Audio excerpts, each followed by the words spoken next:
Hello friends, welcome to our channel study for law, जिसमें आज हम कंपनी लॉ के जो 2026 में पेपर होने वाला है उसके जो मोस्ट इम्पोर्टेंट क्वेश्चन हैं उन सभी को देखने वाले हैं। पहला पेपर है हमारा कंपनी लॉ का, दूसरा पेपर लेबर लॉ का। मैं आपको सारे ही क्वेश्चन मतलब कि सबसे पहले मैं आपको सारे पेपर बताने वाली हूँ। जो हमारे 6 पेपर होंगे, एक बैंकिंग लॉ भी है,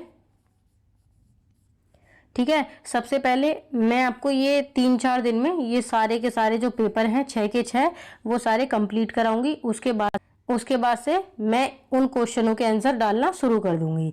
तब तक आप अपने अकॉर्डिंग उन क्वेश्चनों को पढ़ते रहिएगा, ठीक है। पहला क्वेश्चन है हमारा, कंपनी से आप क्या समझते हैं? कंपनी कितने प्रकार की होती है? प्राइवेट व पब्लिक कंपनी में क्या अंतर है? ठीक है। ये जो क्वेश्चन है ये दो तरीके से पूछा जा सकता है कि एक तो आप कंपनी से क्या समझते हैं, कंपनी के प्रकार बताइए। वेरी शॉर्ट में भी पूछ लिया जाता है कि कंपनी के प्रकार बताइए, कंपनी कितने प्रकार की होती है, जो हमने पहला क्वेश्चन पढ़ा था, ठीक है। फिर दूसरा क्वेश्चन इससे बनता है कि प्राइवेट कंपनी और पब्लिक कंपनी में क्या अंतर है। और वेरी शॉर्ट में ही पूछ लेते हैं कि प्राइवेट कंपनी को डिफाइन करिए या फिर पब्लिक कंपनी को डिफाइन करिए, या फिर एकल व्यक्ति वाली जो कंपनी है उसको डिफाइन करिए। ये वेरी शॉर्ट में आ जाते हैं, ठीक है। तो इसलिए ध्यान से सारे क्वेश्चनों को तैयार कर लेना। दूसरा मोस्ट इंपोर्टेंट क्वेश्चन है, सालोमन बनाम सालोमन एंड कंपनी लिमिटेड वाद के तथ्यों एवं निर्णय की विवेचना कीजिए। जो एक केस था सालोमन बनाम सालोमन, ये वाला एक महत्वपूर्ण केस है। इसमें क्या बताया गया था कि कंपनी एक अलग व्यक्तित्व रखती है और एक व्यक्ति एक अलग व्यक्तित्व रखता है, ठीक है। तीसरा क्वेश्चन है, फॉस बनाम हर्बोटल के वाद में निर्धारित नियम को स्पष्ट कीजिए, क्या इसके कोई अपवाद भी हैं? विवेचना करें। ये सारा पेपर मैं ग्रुप पे सेंड कर दूंगी। जो मैंने ग्रुप बना रखा है, व्हाट्सएप ग्रुप और टेलीग्राम, उन दोनों पे सेंड कर दूंगी। वहां से जाके अच्छे से आप एनालाइज कर लेना, अच्छे से इसको देख लेना। अभी सिर्फ आप ये समझ लीजिए कि इन चीज़ों में, इन क्वेश्चनों में क्या क्या चीज़ें किस किस तरह से पूछी जा सकती हैं और किस किस तरह से पूछी गई हैं, ठीक है। फॉस बनाम हर्बोटल वाला केस, ये 3 केस मैंने आपको बताए थे जो नाम से पूछे जाते हैं, जैसे कि सालोमन बनाम सालोमन केस, फॉस बनाम हर्बोटल केस और एक एसबीआई। फिर इसी क्वेश्चन को जो फॉस बनाम हर्बोटल है, इन तरीकों से ही पूछा गया है कि फॉस बनाम हर्बोटल के महत्वपूर्ण वाद में निर्धारित किए गए विधि के सिद्धांत को समझाइए। जो विधि का सिद्धांत है इसमें पूछा गया है वो बताइए। या फिर फॉस बनाम हर्बोटल के वाद में प्रतिपादित नियमों की अपवादों के साथ विवेचना कीजिए। या फिर फॉस बनाम हर्बोटल के वाद में निर्धारित नियम समझाइए, क्या इस नियम के कोई अपवाद भी हैं? फिर बहुमत के सिद्धांत, जो ये फॉस बनाम हर्बोटल वाला केस है इसमें बहुमत का सिद्धांत दिया गया था, यानी कि मेजोरिटी जो है उसकी बात मानी जाएगी और जो माइनॉरिटी है उसको नजरअंदाज कर दिया जाता है।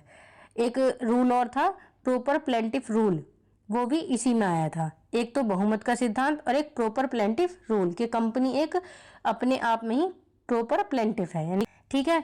ये जो फॉस बनाम हर्बोटल है इन तरीकों से अब तक पूछा गया है। क्वेश्चन मैंने आपको करा दिया है, प्लेलिस्ट में आप चेक कर लेना। इसके बाद है, हाँ, ये जो बहुमत का सिद्धांत है ना, इस नाम से भी आ सकता है, तो आपको याद रखना है कि जो बहुमत का सिद्धांत है ये फॉस बनाम हर्बोटल वाले केस में दिया गया है। फिर फोर्थ महत्वपूर्ण क्वेश्चन है, ज्ञापन पत्र से आप क्या समझते हैं? ज्ञापन पत्र तथा संगम अनुच्छेद में अंतर स्पष्ट कीजिए। ज्ञापन पत्र, मेमोरेंडम ऑफ एसोसिएशन और आर्टिकल ऑफ एसोसिएशन। क्वेश्चन को हिंदी और इंग्लिश दोनों में पढ़ना है आपको अच्छे से। आपको पता होना चाहिए कि ज्ञापन पत्र का मतलब क्या है, और इंग्लिश में सिर्फ एक ही नाम है, हिंदी में बहुत सारे हैं, जैसे कि पार्षद सीमा नियम और पार्षद अंत नियम में अंतर समझाते हुए दोनों के विषय विस्तार पर प्रकाश डालिए, ठीक है। इंग्लिश में वही नेम है। फिर संगम ज्ञापन से आप क्या समझते हैं? संक्षेप में इसके विभिन्न खंडों को बताइए।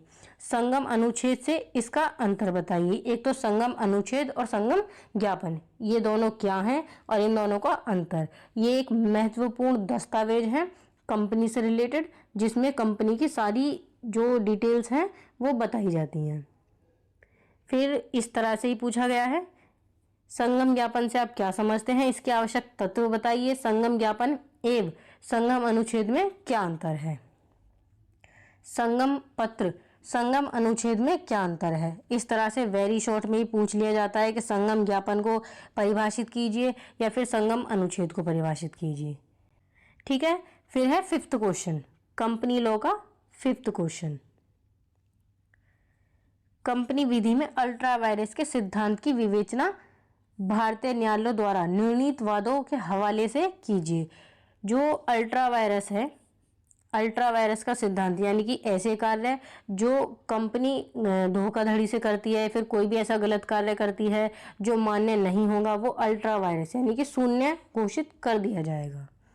ठीक है, और इसी क्वेश्चन को पूछा गया है शक्ति ब्रहा के सिद्धांत से आप क्या समझते हैं। Ultra vires. अधिकारातीत के सिद्धांत से आप क्या समझते हैं, इस सिद्धांत के अपवाद कौन से हैं समझाइए। Ultra vires. ठीक है, तीनों का मतलब एक ही है, तो अच्छे से क्वेश्चन को समझना है आपको। फिर हमारा सिक्स्थ क्वेश्चन है, आंतरिक प्रबंध के सिद्धांत की अपवाद सहित विवेचना कीजिए। इंडोर मैनेजमेंट, जो कंपनी के आंतरिक प्रबंध है उसके जो अपवाद हैं या उसका जो सिद्धांत है उसको बताइए। आंतरिक प्रबंध का सिद्धांत क्या है, या फिर आंतरिक प्रबंध का सिद्धांत परिलक्षित परोक्ष सूचना के सिद्धांत का अपवाद है, विवेचना कीजिए। जिस जिस तरीके से भी अब तक ये पूछा गया है क्वेश्चन, मैंने वो सारे ही क्वेश्चन लिख दिए हैं। आपको क्वेश्चन को अच्छे से समझने में इससे आसानी हो जाएगी। फिर आंतरिक प्रबंध के सिद्धांत से आप क्या समझते हैं, एक कंपनी द्वारा आयोजित विभिन्न सभाओं का वर्णन कीजिए। वार्षिक साधारण सभा का क्या महत्व होता है। ठीक है, चलते हैं नेक्स्ट क्वेश्चन पे। क्वेश्चन नंबर 7, कंपनी लॉ के ये 10 महत्वपूर्ण क्वेश्चन हैं जो मैं आपको बता रही हूँ, और इन्हीं में से आपको वेरी शॉर्ट मिल जाएंगे। वेरी शॉर्ट में बेसिक क्वेश्चन ही पूछे जाते हैं, वो मैं आगे डिस्कस करूंगी। एक कंपनी के अंतर्गत एक निर्देशक, महत्वपूर्ण क्वेश्चन है। ठीक है, कि कंपनी के अंदर जो कंपनी के निर्देशक होते हैं, जो डायरेक्टर होते हैं, उनकी क्या शक्तियां हैं, उनके क्या कार्य हैं, उनकी क्या स्थिति है, वर्णन कीजिए। फिर दूसरा, कंपनी के निर्देशक किस प्रकार नियुक्त किए जाते हैं। जो कंपनी के निर्देशक होते हैं उनको किस प्रकार नियुक्त किया जाता है। निर्देशकों को हटाने से संबंधित प्रावधानों की विवेचना कीजिए। जो भी इसमें मैंने आपको सेक्शन बताए हैं, जो भी केस बताए हैं, उन सभी को अच्छे से रेडी कर लेना। ठीक है, कौन सी कंपनी में कितने निर्देशक होते हैं ये भी आप याद रखना। जैसे कि हमने पढ़ा था, जो सरकारी कंपनी है उसमें 3 निर्देशक, और जो प्राइवेट कंपनी है उसमें 2 निर्देशक, और जो हमारी एकल व्यक्ति द्वारा कंपनी है उसमें 1 निर्देशक होना आवश्यक है। फिर भारतीय कंपनी अधिनियम के अंतर्गत निर्देशकों के अधिकार कर्तव्य को बताइए। कंपनी के अंतर्गत जो निर्देशक है उसके क्या अधिकार होते हैं, उसके क्या कर्तव्य होते हैं। कंपनी के बोर्ड ऑफ डायरेक्टर्स, निर्देशक मंडल से आप क्या समझते हैं, तथा कंपनी के बोर्ड ऑफ डायरेक्टर्स की शक्तियां क्या हैं। जो कंपनी में निर्देशक होते हैं उनकी क्या शक्तियां हैं, वही क्वेश्चन है, थोड़ा बहुत चेंज करके ये पूछा जाता है। फिर नेक्स्ट तरीके से ये पूछा गया है, कंपनी में निर्देशकों की वैधानिक स्थिति क्या है, निर्देशकों के क्या कर्तव्य हैं, वर्णन कीजिए। ठीक है, फिर हमारा आता है 8th क्वेश्चन, कंपनी का परिसमापन। कंपनी का परिसमापन क्या होता है, एक कंपनी को खत्म करना, उसके अस्तित्व को खत्म करना। कंपनी के स्वैच्छिक परिसमापन, खुद की इच्छा से कंपनी को खत्म करना, उसकी क्या प्रक्रिया है स्पष्ट कीजिए। साथ ही अनिवार्य समापन, जो कि कोर्ट द्वारा समापन किया जाता है, उसको बताइए। आधिकारिक परिसमापन की शक्तियों की विवेचना कीजिए। ठीक है, इसके बाद ये इस तरह से ही पूछा गया है कि कंपनी के परिसमापन के प्रकार बताइए। कंपनी के परिसमापन के 2 ही प्रकार हैं, एक तो स्वैच्छिक परिसमापन और एक कोर्ट द्वारा परिसमापन।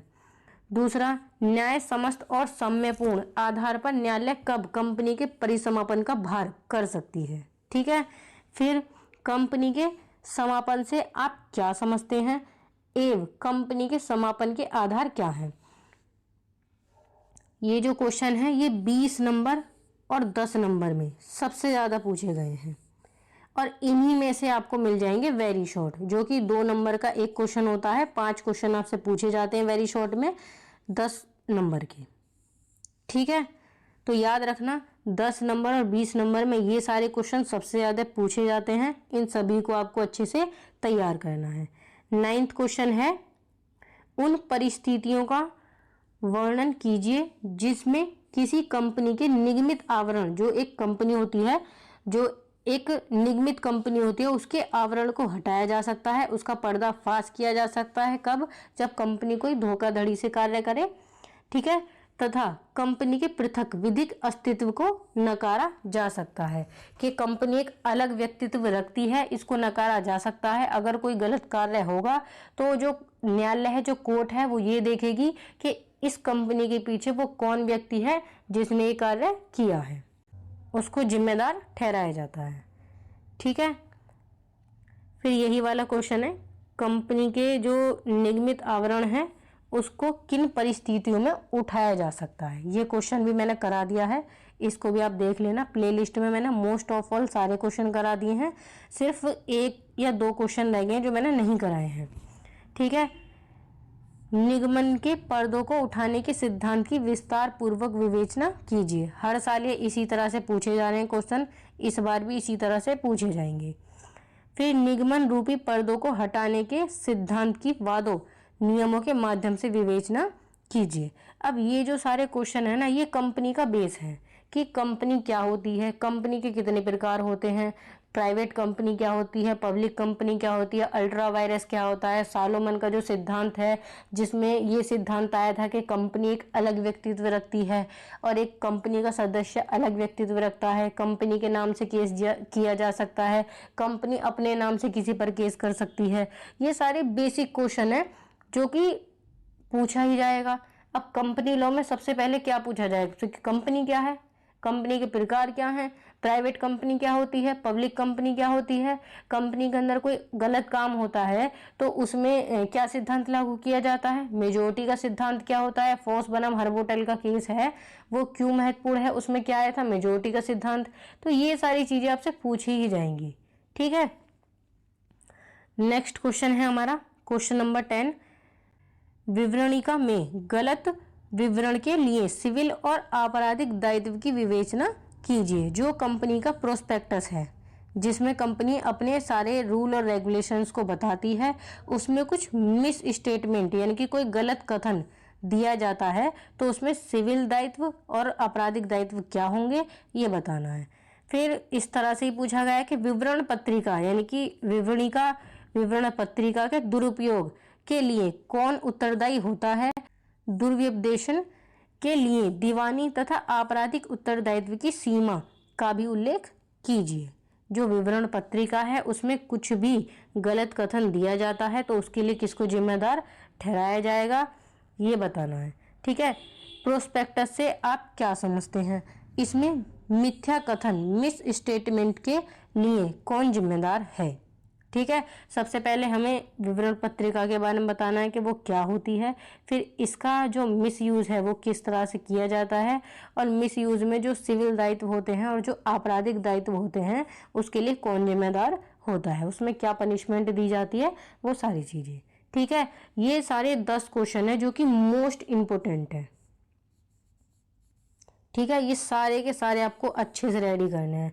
जैसे ही आप एक क्वेश्चन को रेडी करोगे तो दूसरा क्वेश्चन आपको उसी से सिमिलर मिलेगा, तो सारे क्वेश्चन को जो आप पढ़ लोगे तो ओवरऑल आपको सारी चीज़ें अच्छे से समझ में आ जाएंगी। लेकिन विशेष फोकस आपको किस चीज़ पे करना है, जो मैंने आपको कीवर्ड्स बताए हैं, कीवर्ड्स में मैंने आपको हेडिंग्स बताई हैं, मैंने आपको केस बताए हैं, आपको सेक्शन बताए हैं, उन सभी पे आपको विशेष फोकस रखना है, क्योंकि थ्योरी आप एग्जाम में भूल जाओगे, कितनी भी कोशिश कर लेना आपको थ्योरी याद नहीं आएगी। लेकिन अगर आपको हेडिंग्स याद रही, आपको केस याद रहे, आपको सेक्शन याद रहे, तो आपको ओवरऑल सारा क्वेश्चन अपने आप ऐसे ही याद आ जाएगा। ठीक है, आपने पहले भी पढ़ा है मेरी वीडियो से, आपको पता है कि कैसे चीज़ें याद करनी है और कैसे चीज़ें याद हो जाती हैं। जो मेन चीज़ें हैं जिन पर आपको नंबर मिलते हैं वो यही होती हैं। ठीक है, फिर बढ़ते हैं इसके बाद आगे वेरी शॉर्ट क्वेश्चन पे, जो कि आपसे पूछे जाते हैं 2-2 नंबर के 5 क्वेश्चन पूछे जाते हैं। मैंने 3 ही क्वेश्चन लिखे हैं, बाकी क्वेश्चन आपको ये जो लॉन्ग और शॉर्ट क्वेश्चन कराए हैं इन्हीं में से मिल जाएंगे। सभा से आप क्या समझते हैं, जो सभा होती है, मीटिंग होती है, उससे आप क्या समझते हैं। कंपनी अधिनियम 2013 के अनुसार सभा के प्रकारों का वर्णन कीजिए। फिर ऋण पत्र, जो डिबेंचर्स होते हैं कंपनी के अंदर, डिबेंचर्स क्या होते हैं, जो कंपनी जारी करती है लोगों से, सदस्यों से ऋण लेने के लिए, उन्हें डिबेंचर्स कहते हैं। मैंने ये क्वेश्चन पढ़ाया भी है, लॉन्ग क्वेश्चन में इसका जिक्र किया है। फिर विभिन्न प्रकार के अंशों का वर्णन कीजिए। और फिर आप, और इस तरह से भी क्वेश्चन पूछे जाएंगे कि प्राइवेट कंपनी क्या है, सरकारी कंपनी क्या है, एकल व्यक्ति द्वारा कंपनी क्या है, या फिर अल्ट्रा वायरस क्या है। वेरी शॉर्ट में दे देंगे ऐसे ही छोटा सा कि अल्ट्रा वायरस को डिफाइन करिए। आपको अल्ट्रा वायरस डिफाइन करना है। प्रोस्पेक्टस बताइए वेरी शॉर्ट में क्या है। फिर आपसे या फिर कोई केस दे देंगे वेरी शॉर्ट में कि इसको एक पेज पे डिफाइन करना है आपको, उसको डिफाइन करिए। लॉन्ग क्वेश्चन के लिए ज़्यादा से ज़्यादा 5 पेज, ठीक है, 5 से 6 पेज ज़्यादा से ज़्यादा, और सबको इक्वल रखना। अगर आपने पहला क्वेश्चन 5 पेज का किया है तो दूसरा क्वेश्चन भी आप 5 पेज का ही करना, ठीक है। एक सिस्टम, एक मतलब सीक्वेंस बना के चलना कि आपने वेरी शॉर्ट के क्वेश्चन एक एक पेज पे कर दिए, 5 पेज कंप्लीट हो गए आपके। आपने लॉन्ग क्वेश्चन किया 5 पेज पे एक किया, आपने लॉन्ग क्वेश्चन को 5 पे किया, 5 पेज पे, ठीक है। तो 5 के हिसाब से तबने 3 किए, तो 3 हो गए आपके 15 पेज के, ठीक है। 3 लॉन्ग क्वेश्चन 15 पेज पर, और वेरी शॉर्ट जो आते हैं वो करेंगे आप 5 पेज पर। 5 ये हो गए, ठीक है। 20 पेज तो ये हो गए, बचे आपके पास 8 पेज। 8 पेजेस आपके पास बचे, 8 में से आप 3-3 पेज या फिर 4-4 पेज वेरी शॉर्ट में लिख सकते, सॉरी शॉर्ट में आप लिख सकते हो, जो कि 10 नंबर में आपसे पूछे जाते हैं। बाकी जो भी आपको ठीक लगे, आपको 5 पेज पे करना है, आपको 6 पे करना है, ये आप डिसाइड कर लेना। लेकिन एक पहले से ही सिक्वेंस बना के चलना ताकि आपका टाइम सेट रहे, ठीक है। मिलते हैं अगली वीडियो में। मैं नेक्स्ट वीडियो जो है वो वेरी इंपॉर्टेंट जो क्वेश्चन है उन्हीं का बताऊंगी। जो लेबर लॉ है नेक्स्ट पेपर आपका, उसके क्वेश्चन बताऊंगी। सबसे पहले मैं आपको जो आपके 6 पेपर हैं वो सारे कराऊंगी, जिसमें बैंकिंग लॉ और आपका एक क्रिमिनोलॉजी होगा। जिन्होंने बैंकिंग लॉ लिया होगा वो बैंकिंग लॉ का पेपर पढ़ेंगे, और जिन्होंने क्रिमिनोलॉजी लिया होगा, ऑप्शनल सब्जेक्ट है आपका इस बार, वो लिया होगा, वो इसे पढ़ेंगे, ठीक है। तो ये सारे पेपर मैं सबसे पहले कराऊंगी, बाकी का जो कॉन्सेप्ट है वो बाद में कराऊंगी, ठीक है। मिलते हैं अगली वीडियो में बहुत जल्द।